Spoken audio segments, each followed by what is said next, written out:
Okay, we're live.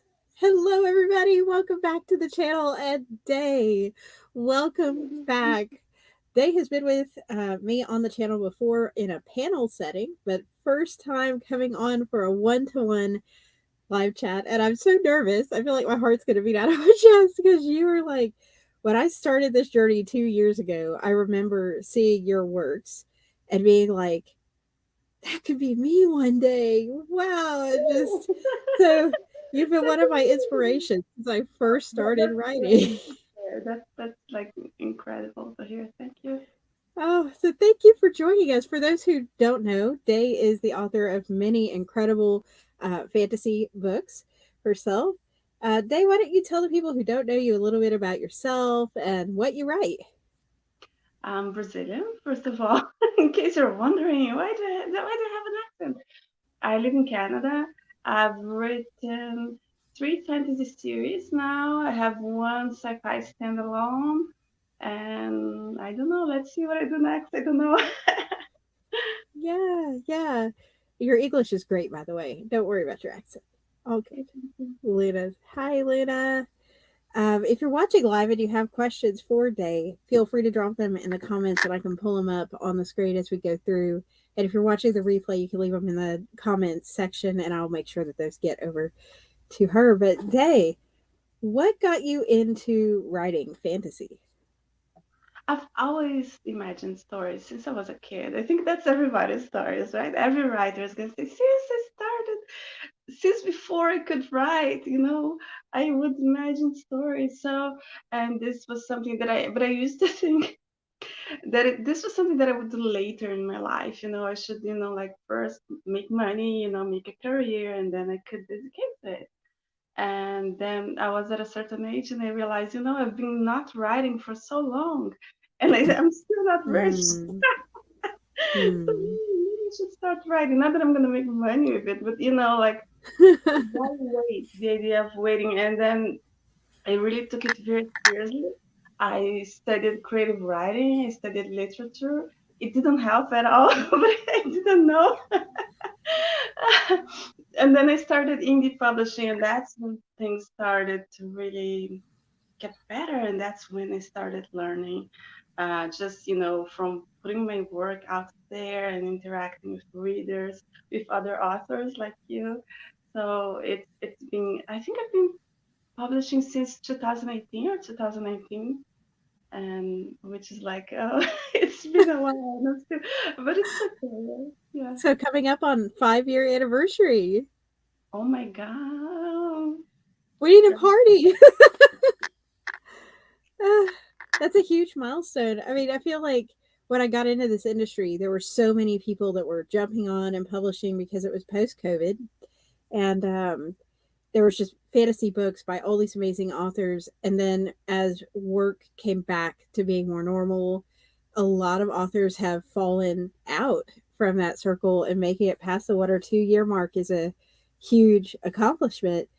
Um, Right, but it's not only post-COVID, because I think there are lots of authors that I interacted with before that I know that they have stopped. I think at some point you get tired, or you just say, no, I'm gonna do this just for fun, or you just say, it's true. There is this cycle of people coming in super enthusiastic and then, bye.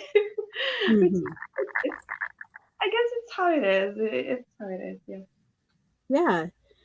Um, what sort of brought you into the indie side of publishing? Because your books are so well written.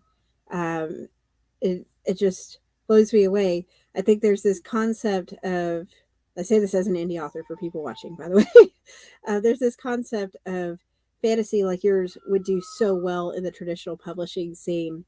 What made you sort of decide to go and put it out yourself? That creative control, or Well, I'm gonna be very honest. I wish I could say I wanted creative control.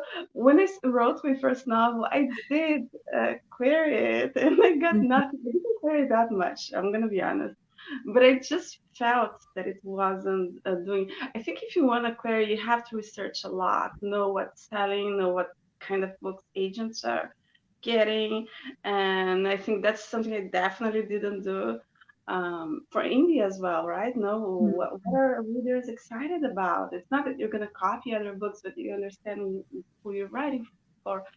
And then eventually I just decided to publish it myself, and Mhm. and then when I got involved with the indie scene, then I thought, wow, this is amazing, because not only the freedom, I think the community is very supportive of each other.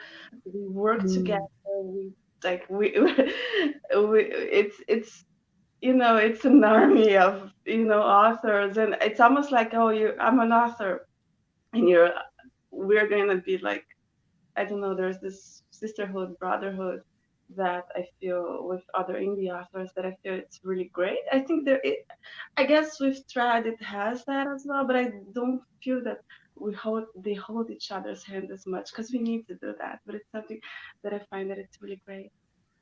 Mhm.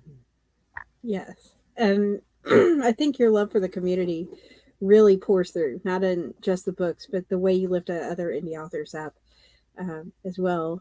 And shifting just a little bit to your books, congratulations on funding your recent Kickstarter. That's really exciting. Do you happen to have any of like your books that you can show us the covers for? Because the covers are so pretty. I have it here. I got the oh my god, Oh, yay! this is not for me. This is for an author here from Montreal. She asked me to sign it for her, and it's so beautiful. I love that. Mm, Yes. it's just it looks great. I mean, it looks amazing. Most readers haven't received it yet because Ingram takes long to print. But the ones who did it, they said, oh, they love it. It looks great. So I'm really happy to have done something like beautiful like that. So it's super great. Yeah, yeah. That one's gorgeous. It's a limited edition run. And if you're watching and you missed it and you're like, oh, that's beautiful, follow day because you don't ever know what day's putting out next. And you could be in on the next round of whatever is coming, which I guess we'll get to a little later in this interview. But the first book I ever read from you, Day, was The Cup and the Prince.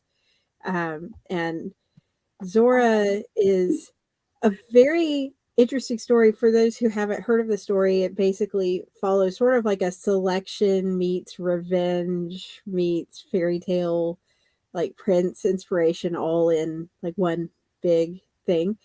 Um, what inspired Zora for you?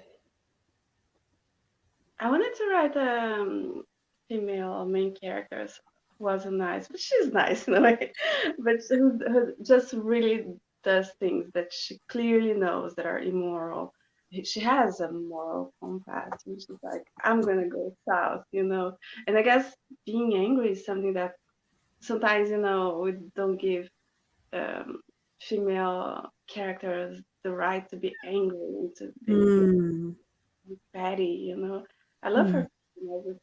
It's what I love the most about it, and I think that's what I wanted to do. Heroine who was really mm. ridiculous, but while at the same time being a good person, because she is a good person and she has a good moral compass. She's just going to say, no, I'm going to go south. She's aware, she's in control of where she's going Yes, in that's many something ways. that I like as well. That the agency. It's very common in stories like that. The protagonist doesn't have agency. Even if you take like the Hunger Games, she chooses to go, which is good already, but she's being forced to be there, right? And Zora is just never being forced, and she even once she is there, she could quit at any moment. She insists and insists. I'm gonna stay. I'm gonna fight, and I like that she's like fighting for her right to be there, and she's the one taking the initiative, which I think it's fun, and it's not something we usually see in books with royal competitions and competition stuff, which is not a problem. They're fun books as well. I just wanted to do something different. Mhm. Yes. I think that definitely comes through with her as a character, and I think it's unique that every single character, main character that you write, has such a strong and different personality. because sometimes I think when we first start out writing, we slip into this almost tropey type mentality where a lot of our characters seem the same. Um, Mhm. so, because each of your characters are so different, is there one that you feel is more like you or that you relate to more than the others?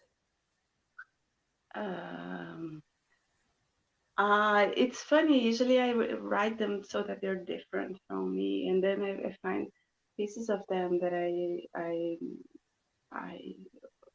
kind of recognize myself.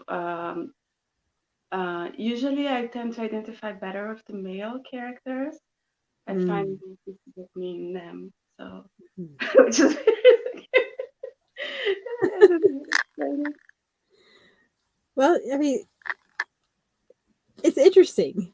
Like you said, when you're trying to write a character who's different from you, it just sort of, I guess they just sort of develop who they are in their own way. Are you a planner or sort of a discovery writer pantser? I would say both, but I need to kind of have the main structure of what I'm writing and know like the big. But I discover things in the way I. I think it's something that I need to do. I get anxious if I start reading a book and I don't know the ending. Now I got more used to it, but I used to want to look at spoilers, but we can't find spoilers for indie books, right? Um, so I like to have the I like to have the plot. I mean, not the beats, not the scenes, but like what happens and the main twists and the secrets, right? This is important for me. And then I kind of the details come as I go. Sometimes in some books I leave it, like say, oh, I'll figure it out later. But I just realized this is something that I'm not gonna do anymore because then it makes the last book very hard to write because I have to figure out everything. I say, oh, I'll figure it out later, and then later me is like, oh, I can't figure it out. So I figure it's like something suffer and suffer like this to figure out. I should do it at once in the beginning, and then I'm not gonna have writer's block on the Mm. last book because it happened with my last two series that I struggled, and now I learned the lesson. I need to figure things out in the beginning and never throw in a mystery or twist saying I'll find the answer later, because later means like So know the beginning, know the end, and then just connect what happens in the middle. yes, know like the secret. I mean, most secrets I know, right? I know a lot.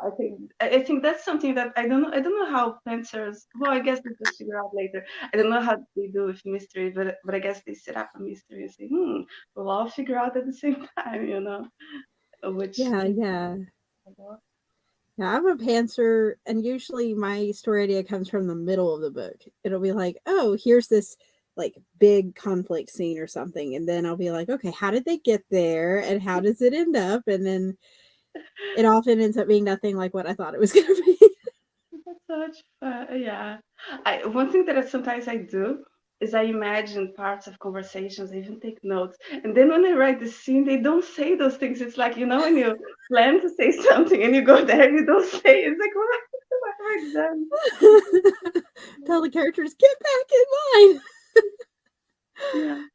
Luna asked, "Have you ever had to change your ending because of changes your story made for you in the middle?" Not not really, because I don't plan the ending that much. I don't plan the ending that closely. Um, So I think not. I think one thing that I changed, the only thing was there was a character that I wanted to kill, but then Mhm. he was so funny. It's like it was so funny. I said, I can't kill him, and I just it wasn't a nice character. Nobody would miss him, but I didn't have the heart to do it. It changed, but the ending I don't have it planned that Rigid. in a way that I would need to change or not change. It's kind of open ended. Yes, it's open ended. Yeah, they didn't want to die. Well, Luna, I don't know that any character really wants to die if we get down to it. Oh, goodness.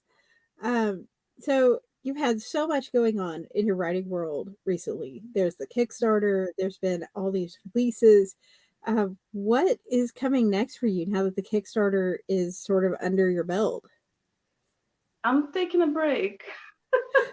Gonna breathe. I'm taking a break, and you're gonna. And I said, I think I need to. I feel that I need to, if I want to move up with my writing, go to another stage in my writing, I need to write better books. And Mm, I know you're saying they're good, and I feel bad for it. I really want to take a break and focus on studying craft and just and relax a little, let ideas flow. So I think I want to take a break, like some 6 months, hmm months, and then write something. And that's something that might take longer as well, because if I write a trilogy, I want to have the main secrets, the main things, not the main plot, already mapped out before I set to write it, so that when I get to book three, I know where I'm going. So that mm. get me even. So that's not very exciting. I'm sorry. Oh, it's all right. No, that's great. I think it's really important. And we talked about this a little bit on the live before this one with Hannah about the phases you go through in writing and when to step away and know that taking a break is okay and good for your craft. And it's just been a really, I think it's a timely theme to come up with. And if you're watching and you're new today, there are lots of books out from Day. So you can read all those books and catch up over the next few months. The links in the description box. Um, but yeah, it's a lot when you're indie, you're writing, you're editing, you're cover designing, you're coordinating all of it by yourself. And for you, Day, I think the last time we talked, someone had asked about translations. Have you thought any more about translating your books? I started translating one because I got that DeepL. It's a software, but you have to post edit it, right? And I started translating it to Portuguese because it would be easy for me, although my Portuguese is kind of rusty. But then I stopped. Why did I stop? I was afraid that I would spend so much time doing it. I don't know. I was afraid that Mhm. the effort wouldn't be worth it. But at the same time, it's a little unfair because I do have Brazilian readers and Portuguese readers who would love to have it. Also, I would love to have it in Spanish, but then that's very complicated and Mhm. translating is very expensive. But I might, I guess, I don't know. Yeah, there's a lot that goes into into translation. Yes, but I did. Like, I got the book translated through the DeepL, like the professional one, which is automatic and crappy, but it's not that terrible. But it's about you have to really fix line by line, Mhm, mhm. sound, fix for vocabulary, but the structure is already there, and it's just a matter of editing. I guess maybe I'm being lazy. It would be like 20, 30 hours of work. Yeah, Um, no, you're not being lazy. Take that break. Own that Day. the Kickstarter was brutal. Yeah, 'Cause so I had to order the books, and each book on Ingram, group, each book you have to type in the address, the dedication. It's not a lot of time. It's about 5 minutes, right? Five mm, minutes, 10 minutes at most for each book. Now, I think I had like 120 books. Multiple. congratulations. Yay. Yeah, this is great, but multiply that by 6 minutes, Yeah. and like, ooh. So that's great advice for authors who are wondering if they should get into Kickstarter. Um, what's It's a your lot. number one tip? Yeah, it's a lot of time. So, I mean, unless you don't sell a lot of books, I guess it's not a lot of time. But the goal is to sell, a lot of Yeah, books for the readers who are excited about your world too, yeah. though. The goal is to give readers something special, I think, which is really a lot of fun. I think it's a lot of fun. You have to have fun with the process. Some parts of it, like setting up the story and everything, it takes time, but it's fun time. So I think it's. Hmm. And I will say, even though I know I was one of those 5 to 6 minutes, I am so excited to actually hold my copy when it comes in the mail. So if you guys are watching and you're wondering, yes, I do back a lot of these authors that I'm telling you, hey, go back these people. I need to do a video showing everybody's books off. Sure. Um, Yeah, but there have been so many amazing projects lately, and it's so exciting. I know that you're yeah, back because I remember writing the dedication. Did you get the full color or the black and white? I don't I got the remember. full color. I can't wait. Mm, I'm super excited. Yes. It, it's very good for getting strong arms. It's ridiculous. It's 1.7 kilos. That's almost 4 pounds. It's like And getting I in am shape with glad. my reading. I am glad. Imagine if I had brought them to my house. Imagine they're like 60 books at 4 pounds. That You go to the post to put it in the post, and you're like, I'm sorry in advance. I don't think they were sent directly from the printer, so that's much easier. Well, that's better. Just show up Yeah, at the post office with this giant box. yeah, I'm complaining that I spent 5 minutes entering the address. Yeah. Oh goodness. So Day, how has your friends and family felt about your writing? Have they read your books? Do they know you're a writer? I don't talk about that with my friends and family. Maybe I'm weird, but I don't. No, not weird. I think a lot of us who've been on these lives lately are introverts. And one of the things we've talked about is um, how nerve wracking it is to have someone you know in real life read your book who knows you and they're like, you think like that? I guess it's like a part of me that I like to keep preserved for myself. Mhm, mhm. I don't think my family likes those kind of books anyways. Yeah. So it's something that I don't feel like sharing. So is that part of what has driven your involvement in the indie author community? Because then I can share it with more people. Well, yeah, they Mm. understand what we're talking about, right? Even if you have a friend that's super supportive and loves your books, they're not gonna understand what it's like. Oh, like for example, I got a book club deal with a book that's on Kindle Unlimited, and yeah, like who is gonna understand these things, and understand our struggle? I think our indie authors because friends can be great and they can Mhm. help you also brainstorm. I mean, I'm not saying it's bad, but I mean, it's good, but it's good to talk to other authors. I think it's something very, very important Mhm. that we all need to do. Yeah. I think it's good to know when you're starting out that this is not, it doesn't have to be a lonely journey. Yeah, I think sometimes we get stuck, on our computers or with our notepads, and it can be like, I'm the only one going through the journey, but there's so many other people, your readers and the other writers. And you're sort of a champion of that. Like I've seen you talk about other people's books, I get your emails, and I see you supporting other indie authors. And it makes me wonder where you find time to read for fun, to write, to do all the stuff you do. You're like Superwoman. I don't think I do that much though. I really don't think so. I do work full time. So I work full time not as a writer, as somebody who has a job to pay the Yes. bill. So, yeah, and I don't think I do that much.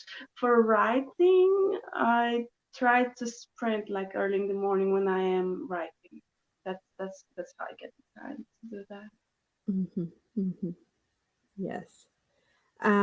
So one of the pre-submitted questions I got for you, I'm going to read a couple of these off. And again, for the people I see on live, go ahead and feel free to drop questions if you've got them. Are your books young adult, new adult, or adult fantasy? They're all young adult. I have this series here that's a little older young adult, but it's not as bad as I've been reading some YA. It's like, oh my god, this should because some YA are really explicit. This one not steamy, but it's a little bit more. I say it's more upper YA. The Hmm. one that I did the Kickstarter, the Cup and the Prince, and Kingdom of Curses and Shadows. I have this jacket here. That's really Hmm. YA. There is some talk, some mention about sexuality, but it's very teen. I think it's very uh, teen sensibility. Then I have another one, Portals to Island. It's even younger. So Mhm. everything is YA. That I might change it after, because I find that so many of the readers are women, and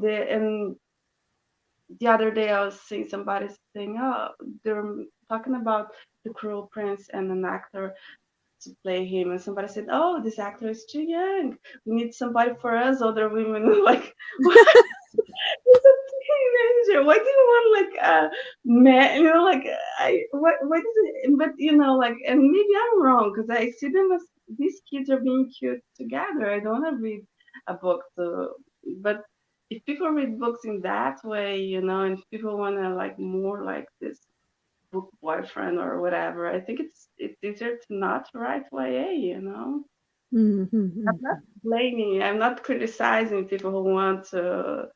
I don't know. I just think readers are not teenagers. I mean, what are we doing? Why are I don't know.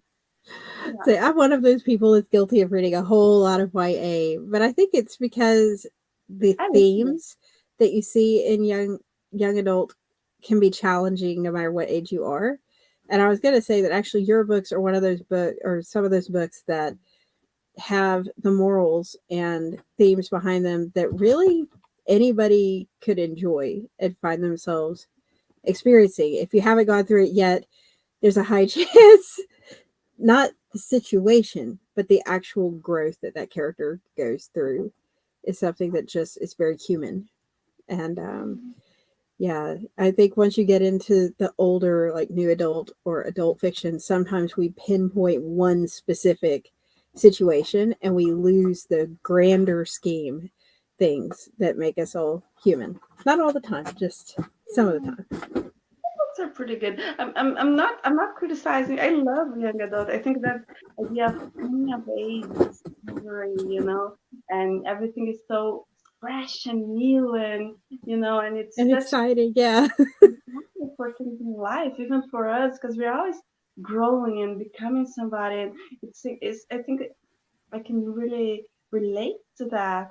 But I'm just saying, like, we have romance, like in terms of romance, I've been reading a lot of YA where it's very explicit, and you have the Oh, yeah, hero yeah. who's just with the love interest, and they go to bed and have this awesome hot sex, and she's like already confused.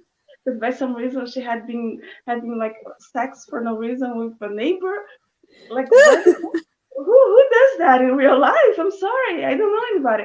I mean, I know there are people who do that, but and I'm not saying it's wrong, but it's just because why it's about discovery, and I'm not saying they have to be virgins either, but it's just so I don't know. I'm not Yes. criticizing. I'm just saying, like who are I don't know. I'm kind of struggling with that. Yeah, if you're a reader who loves tension and naturally built romances and not the super explicit spice, Day's books are great to start out with for indie fantasy because I feel like the relationships that build there really are built on people and Yeah. they're like character to character focused very strongly. Um, so Day, I know we're running short on time and it's Saturday afternoon, but the other pre-submitted question that I had for you was about signings and conventions, and you're in Canada, right? Yeah, I'm in Montreal. Which Um, is more complicated because it's so it was. Do you plan on coming to any of the American conventions for signings this year? no, I don't have the money. I don't have the means. I have a son, so maybe next year. Even that is a little too early. If I were studying better and that was something I would love to go, because I think it would be so much fun to meet other authors and readers, but I don't have any plans, not right now. Mhm. So maybe we'll have a. You can all do a crowd fund to bring Day and her son to the big conventions in the U.S. Or go to Canada to one in Canada, maybe because there's a lot of good fantasy cons in Canada. Yes, I I don't know. I'm not. Yeah, maybe I should go. I should go. I should plan. But in the meantime, um, I hope you enjoy having a little bit of a break to rest and like study and do all of that. And thank you for sharing with us about that and just your journey in general, because you really are, I think, besides just to me, a big inspiration in the community, Thank you. and it means the world for how you support other indie authors as well. Thank you so much. Thank you for joining us. Thank you, everybody who has watched us live. Please give Day a follow. Like I said earlier, I get her newsletters and they're great. So sign up for newsletters to keep up with the news and check out her books. There's some very, very affordable books on Day's Amazon if you want to go check it out and see if you like it um, too. Thank you all for being here. I hope you have a great rest of your day. Thank you. Bye.